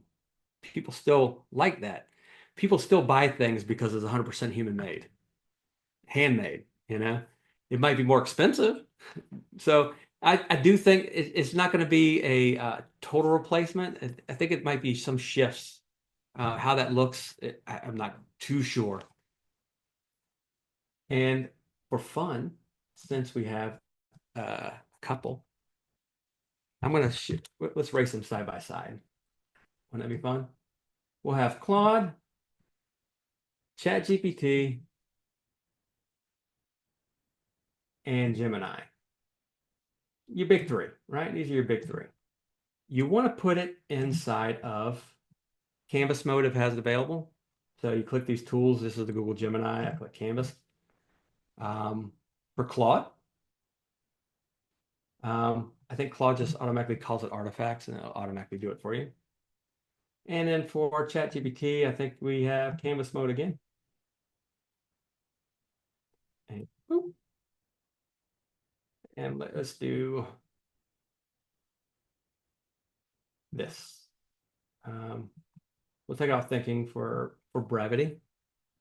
And we'll start, David was first right here. We're going to say circular business models. We'll say, do ChatGPT, I'll say.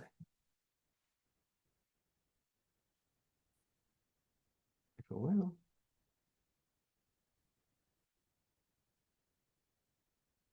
I want you to create/code a visually engaging and interactive infographic on circular business models. I like ChatGPT's whisper mode because I'm very lazy. I'm tired of typing sometimes. And my computer is very slow tonight. So let's copy that. Okay, so that one, while that one's doing its thing, I'm going to paste this one. And And I'm going to do the G6 photosynthesis. That one go.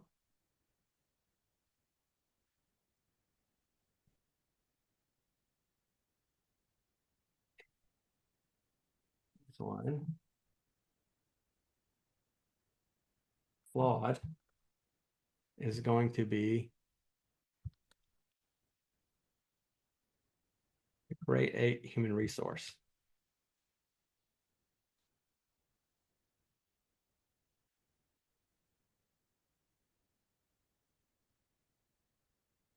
Not using their best of the best models right now. I'm just letting them kind of go. Gemini is usually really quicker, much quicker. Um,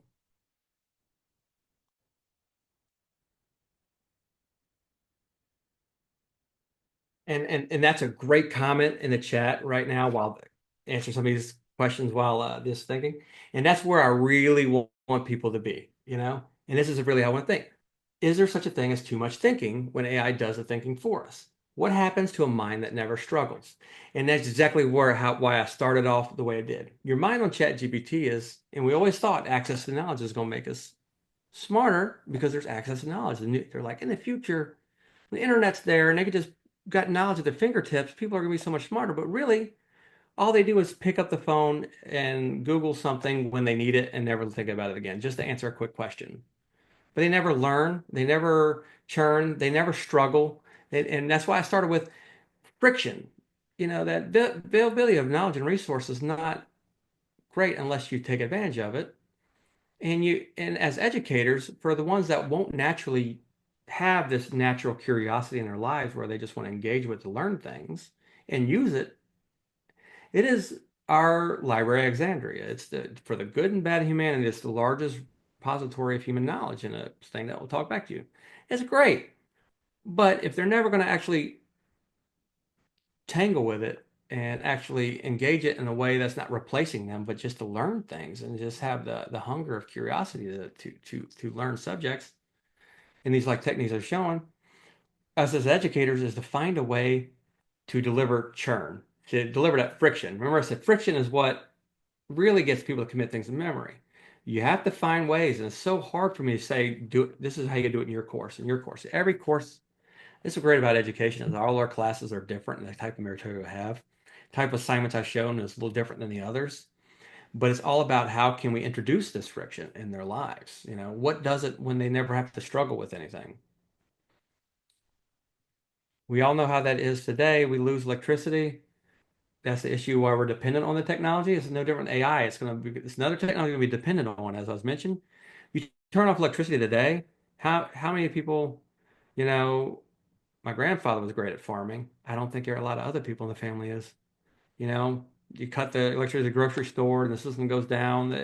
You know, it's tough. There's forgotten arts of things that we learn because we struggle and things that kind of die. And that's where we have to kind of, I remember it was sitting, it was, I don't know that you have that there. It was like back then it was like a Rand McNally map, you know, that little map we used to fold up and then I would sit in the front and tell my parents where to drive and I'd follow the line. And then that went away. MapQuest came around. You go to the website, you print out the sheets of paper for your directions, and then it was a TomTom you suction cupped. And now you just get an address and you go there. And I feel like no one really knows how to read a map anymore, or they depend on the phone so much. I don't think they even know where they're going without it. So here is um, the interactive G6 photosynthesis infographic. And keep in mind that if it's not correct, everything with AI is, we're like, oh, it's always wrong. Remember, my prompt might not have been good. There's no right answer to wrong questions, or it's ongoing conversation. Change the color, do this, add this element. This isn't there. So you take that link, and this is a better, more engaging PowerPoint than before. Either I give it to the students, or I can show them in a more interactive way. That's just more fun. And way more engaging. Let's see what this one came up with. If it's still thinking about it, let's go to ChatGPT and go to preview here.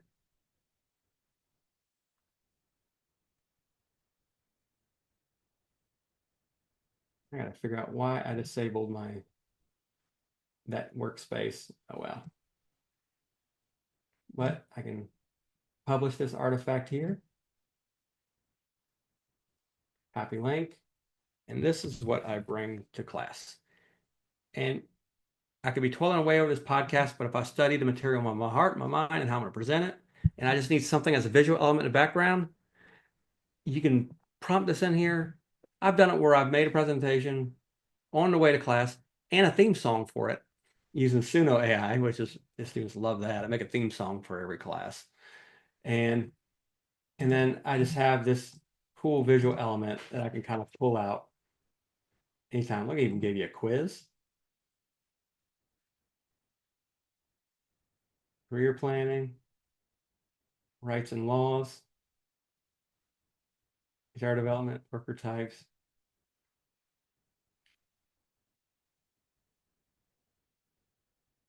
At this time, you don't need to be a coder to say, I mean, you will if you, like I said, still the subject matter expertise. Quality's got to go up. Threshold, the, the, uh, the barrier to entry is lowered a little bit, but there's a glass ceiling if you want to say, I want to make this production and for people to see around the world to make money off of it. Well, then, you still got to know a little coding stuff. But for you to make a presentation, you don't need to be a coder just to put something in here and make your own website that you use in lieu of a PowerPoint. And that's a really neat way. And let's see. I feel like before, I know we're getting close on time. Talk about this. I feel like there was. Now, that brings a question. Where do we, and that goes back to the question that we had, that David had. It's like, where do we introduce that friction? And you gotta find that on your own in a way. That's where we all gotta come together. We're in the wild west of this technology, and it's moving fast. And the way we had to introduce frictions when we introduced a calculator was to show our work. We had to figure out a way to do that. The internet made it easier to access knowledge. Don't quote Wikipedia, do this, or, they're use peer-reviewed journal articles or .gov sites or things. We had what you could reference and you can't. We had to find the rules of the road. And now with AI, I've written things. As I do my archaeology, I go to Guatemala 8 hours into the jungle, sleeping in a tent, and I wrote things by hand and pen and pencil into a journal thing and transcribed it, just copy verbatim into a Word document for research. Ran it through, turn it in. AI detector says 60% AI written because it runs off of sentence structure that AI favors, which is still sentence structure, maybe I favor. Synonyms that AI favors, well, maybe they're part of the human language. So it's really tough, unless it's egregious use case, to really find it of is AI use it. And then even then, if a student wrote it all themselves but went through it Grammarly and went sentence by sentence with the rewording each sentence using Grammarly to make it nice, you might be all right with it. Some people aren't. But at the end of the day, it would show as 100% AI written. That means we can't just, again, you can't assess the product. You have to assess the student. And we should have always been assessing the student. And we can use AI to actually help us to do that. And I feel it's not just finding AI use, it's finding bad use of AI. Of one sentence prompt, write this paper for me, and they didn't do it. If they use AI as an advantage and not as a replacement for their critical thinking, there's ways to still introduce friction. It's actually probably be harder for students these days with AI than it is we think it's going to be easier for them. What I do is I have a private AI, and I can use Boodlebox, which you approve to be private for certain data, won't train AI, and I feed their paper into there, and I say, give me 10 custom tailored questions. We're personalizing education, right? 10 questions based off their paper. There was a beautiful AI called Sherpa that came out of Stanford Labs, and then but like most things that come out of like universities like Stanford and stuff like that, it's proof of concept, but it doesn't really fly to market, and it kind of dies on the vine. But I wish they would have went with a beautiful product. and say you put it into the learning managers like Moodle or Canvas or Google Classroom or it's the Salem website, the student submits their paper to it themselves. Papers, I don't care how the paper's made. Unless it's an English class, that's a whole different ballgame. What I'm worried about is subject matter expertise and do you know it, understand it, do you own it? The second thing in those three things is the golden rule is if it's written, no matter how it's written, it's yours. I don't want you to get in trouble because you put something out that's wrong. You have to be trained to own it and understand it and vet and be part of that process and be a human loop where you insert your human expertise into it. That means what falls apart with bad AI use, where they offshoot at everything and they just did like we think the students really use AI for, where our worst case, what really happens, what falls apart is not what you find through AI detector. It's what you find when you ask them questions about the paper and they cannot answer it. They cannot back it up. Now, all faculty, I mean, all students, undergrad or not, um, have the luxury of sitting through a doctoral oral defense. And with that, Sherpa AI was they would upload their their paper to this system. It would read the paper, ask them a question, and say, "Hey, you wrote this. How did you come up with that? Come up with this hypothesis? What inspired this, or something?" And the student would open their webcam and answer. And if they weren't quick enough, the webcam opens it for them anyway, so they can't just go Google it and get the AI to kind of answer it, right? And then it's gonna record them, and the student answer it, and then it'll ask a follow-up question. If it doesn't have a follow-up question to that answer, it'll just add a new question related to it, right? And the answer would be you said this, but your paper says something completely different. Why? Interesting, right? And the student has to answer it. Does it fall apart? Can they own their stuff?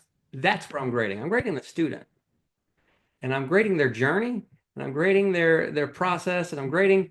That means I don't want them to just have paper written however it is. I want them to study it, know it, own it, because you know you're going to be grilled on it. And it's not just they give a 3-point PowerPoint where they read off of it and walk away. We're assessing the student. Now what we're going to do is after we assess them that way, it will grade them on a rubric, but not pass that grade to them. It's going to give to me. And then I can go in there and look at the answers the students gave, watch the recordings, and I don't have to watch them all. It'll just milestone the ones with exclamation mark that says, the student didn't seem like they stuttered, they didn't seem they know it here. And then it'll help you as a teacher. If it's all the same paper on the same subject, says a lot of these students don't understand this concept. Here are the things that you need to teach better. So it's a new way of assessing AI. I wish there could be one of those tools I would share with the links. But this is one that unfortunately that I looked it up. I was trying to find it. They haven't really came out the market with it. So, and I think right at 1 a.m. And I will give you a link to this presentation that I made in Gamma. If you want to use a system like this to make it, this is a great way. It's a great way to help prompt the course in existence. I think it's the last slide, but you kind of look at yourself saying how you start with Bloom's taxonomy, your course objectives, and put that into a prompt and start building out ideas for your course.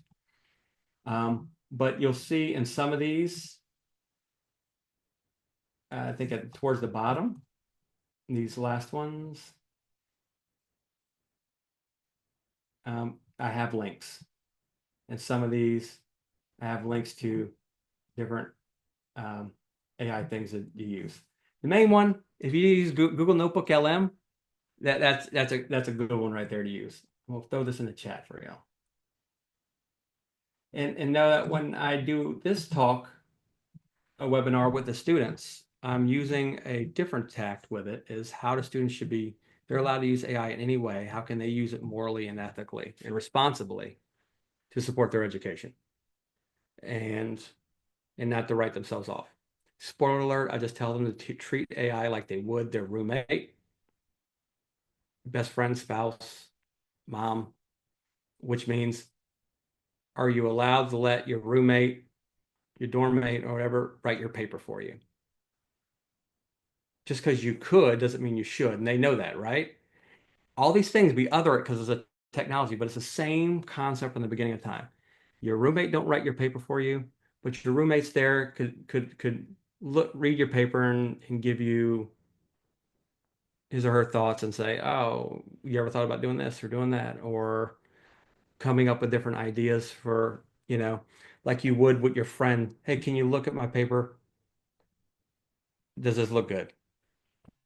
Oh, I don't know what was going on. It seems like I was at my last slide and the world just kind of the internet literally got that big hook to pull me off stage. Said, hey, it's time to cuss the internet from my computer. So, I mean, I was on the last slide, so that, I mean, but I'm here for any questions if anybody has any before. Well, firstly, thank you so much for the really, really informative session.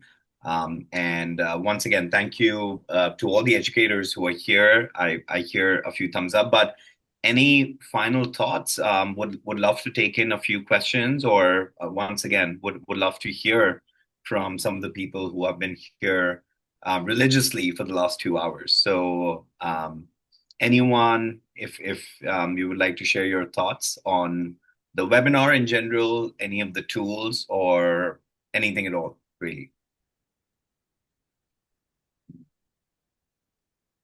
Yeah, it takes a very special person to sit through and hear me drone on.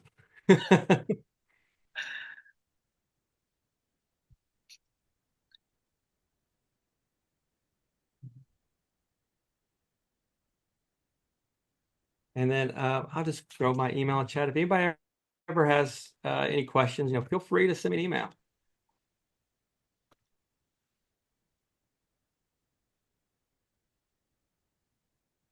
We're of course getting a lot of thank yous, Blaine, on the chat.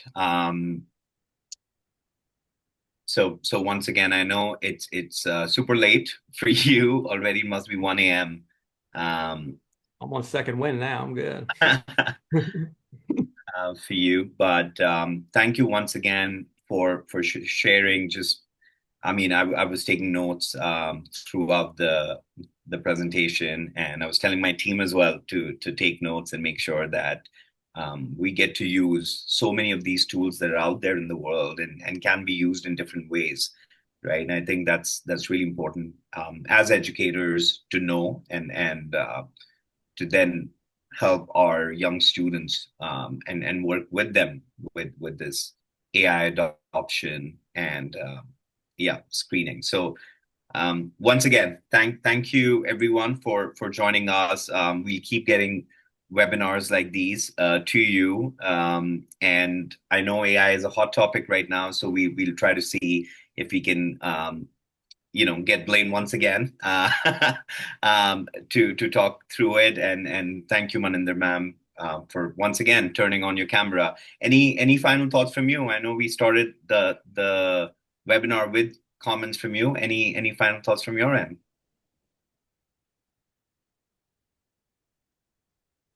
Feel free to unmute yourself, ma'am, if you want.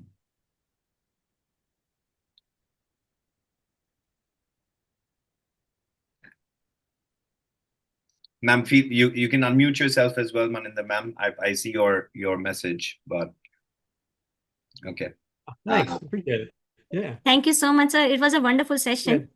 Appreciate it. Thank you. Yeah, and how we spent 2 hours, it doesn't recognize ki it was just like we had joined for 10 minutes prior, but now I saw a timing, it's 2 hours. Yes. Time flies when you're having fun, right? Yeah, it's a wonderful session. Thank you so much. Thank you so much. Thank you all. And once again, Blaine is coming to India, of course, in the month of July, and we will be doing an educator session at Mayo College once the program is going on as well. So for any of your students, we have a wonderful program called the Future Tech Lab that we're running at Mayo College, which is my alma mater as well. So would love for any of your students who are really interested, could be beginners, could be intermediate in terms of using AI, in terms of working not just in AI, but overall in the tech space, to really come attend that program. I think you've all seen how Blaine really takes someone through that journey. And of course, this is just 2 hours of learning with him. We're going to do a lot more when we have the full day and especially the whole week at Mayo College. So I'm sure we'll be sending you some more details on various programmings that we have, but especially the one with Dr. Fisher. So once again, thank you all for joining in. Thank you, Dr. Fisher, once again, for taking the time out of your busy schedule. And we hope to see you all very soon. Thank you once again. Blaine, any final closing words from your end before we close No, this? no, I just talking about the Future Tech Lab in July. It's gonna be fun. We're gonna be going through a lot of similar subject, but we're really gonna dive into it. The students are gonna tackle with the material. We talk about where I say what I love about that program is that reading, writing, and math is important, and AI literacy is up there with them. And it's for them to actually know how to use it, and that those sharp tools cut. And AI is very sharp, and if they're going to be expected to use it, we want to prepare our students. We want to prepare the next generation to use it responsibly. They're going to be dictating the world, and beyond that, they're actually going to be building everything. They're going to be building a lot of things. They're going to be making images and music. They're going to be vibe coding at a way deeper level than what I did here. And without them, with no coding experience, building their own websites and all kinds of things, their own apps. Um, and they're going to be able to actually make a fictional business with all those brought together. So it's going to be a great time. So 5 days to be droning on beyond just 2 hours would be. I feel sorry for them in a way, but I think they're going to love it at the same time. No, I think it'll be a lot of fun. And once again, thank you. I think we'll close it on that note. Thank you everyone for joining in for 2 hours. I was seeing if there is a drop off, but we went through it, and thank you for sharing this journey with us. And thank you, Dr. Fisher, once again. So that's Thank you for having me. a goodbye from all of us here at Big Red Education, and I hope to see you all soon. And please be in touch. Thank you.